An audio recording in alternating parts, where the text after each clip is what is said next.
모두 가족 여러분, 오늘은 금요일입니다. 예수님을 안 믿는 사람도 양심대로 살아야 한다고 하죠. 그러나 정작 현실에서는 자신의 이득을 포기하면서 양심대로 살지는 않죠. 왜냐하면 어차피 안 걸리면 그만이라고 생각하기 때문이에요. 그렇다면 어차피 걸리지도 않는 상황에서도 양심대로 살아야 할까요? 그 답이 바로 오늘 본문에 있어요. 그래서 오늘 묵상을 잘 들어보시면 사람들이 보지 않더라도 양심대로 살아야 하는 이유를 아실 수 있을 거예요. 그러면 오늘도 묵상에 잘 참여해 주시고요. 꼭 댓글로 무엇을 느꼈는지를 나눠주세요. 그리고 오늘의 시편을 한 절이라도 암기해 보면 어떨까요? 그러면 오늘 본문인 시편 14편 듣고 올게요. 제14편 다윗의 시 인도자를 따라 부르는 노래. 어리석은 자는 그의 마음에 이르기를 하나님이 없다 하는도다.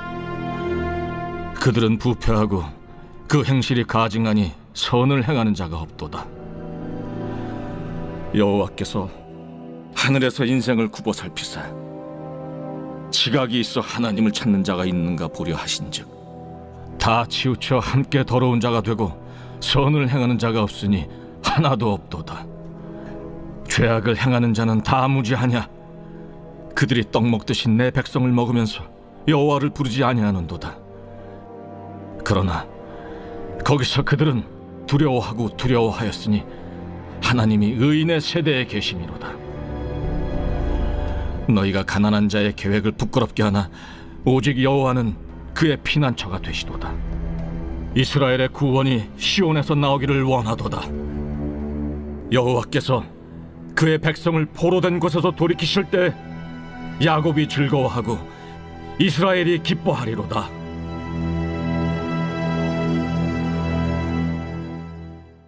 다윗은 오늘 시편에서 악인을 고발했습니다. 다윗의 표현을 빌리자면 악인들은 어리석은 자들이었습니다. 그래서 그들은 하나님이 없다고 했습니다. 그리고 행실이 더럽고 썩었으며 선을 행하지 않는다고 말했습니다. 그런데 문제는 이런 사람이 이 땅에 너무나도 많았던 현실이었습니다. 그래서 다윗은 하나님께서 땅을 보신다면 하나님의 뜻대로 행하는 사람을 찾지 못하실 것이라고 통탄했습니다. 그래서 다윗은 이런 상황이 답답했습니다. 그러나 다윗은 이런 현실에도 좌절하지 않았습니다. 왜냐하면 결국 하나님께서 악인을 벌하시고 의인을 높이실 것이라고 믿었기 때문이었습니다. 그리고 다윗의 이런 믿음대로 성경을 보면 악인은 결국 하나님의 심판을 받습니다. 그러나 대부분의 사람들이 이 말을 잘 믿지 않습니다. 왜냐하면 당장 눈에 보이는 현실에서는 양심을 버리는 악인이라고 해서 어떤 심판도 받지 않고 잘 사는 것처럼 보이기 때문입니다.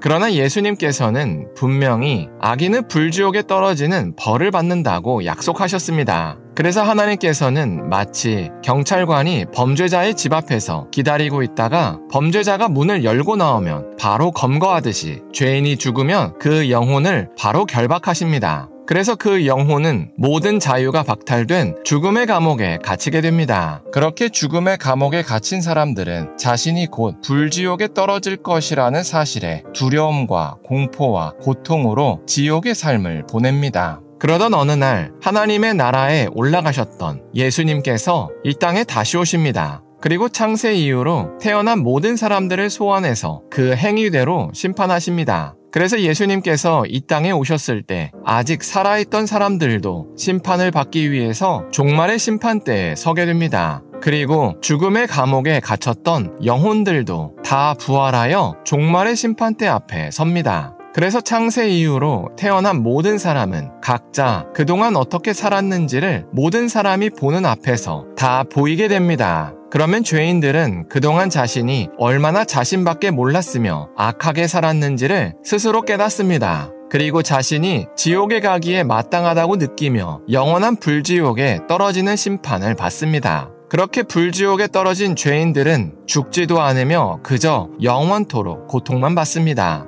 반면에 이 땅에서 예수님의 복음을 듣고 믿어서 자신의 삶을 회개한 사람은 그 믿음을 근거로 무죄 선고를 받습니다. 왜냐하면 예수님께서 2000년 전에 이미 그 사람이 받아야 할 모든 죄값을 대신해서 다 치러주셨기 때문입니다. 그래서 지금이라도 이 사실을 듣고 믿는 사람은 예수님께서 그 사람의 이름을 생명책에 기록해 두십니다. 그리고 종말의 심판 때에 그 사람이 서면 무죄 선고를 내려주십니다. 그래서 그 사람은 이 땅에서 예수님의 말씀을 따르다가 받은 모든 억울함을 다 풀고 천국에서 영원토록 사랑하는 사람들과 즐겁게 지냅니다. 그러니 우리는 결코 악인의 길을 부러워하지 말아야 합니다. 왜냐하면 악인은 분명히 망하기 때문입니다. 그래서 우리가 오늘 하루를 살 때 종말의 심판대가 있다는 사실을 기억했으면 좋겠습니다. 그래서 악인의 길을 따르지 않고 오직 하나님의 뜻대로 살았으면 좋겠습니다. 기도하겠습니다. 사랑의 하나님, 다윗이 악인의 흥함을 고발하며 하나님의 심판이 있을 것이라고 찬양한 것을 나눴습니다. 이처럼 종말의 심판대에서 악인은 반드시 망하고 의인은 높아진다고 고백합니다. 그래서 우리가 종말의 심판대가 있다는 사실을 늘 기억하게 하여 주시옵소서. 그래서 악인의 길을 따르지 않고 오직 하나님의 뜻대로 살 수 있게 하여 주시옵소서. 예수님의 이름으로 기도합니다. 아멘.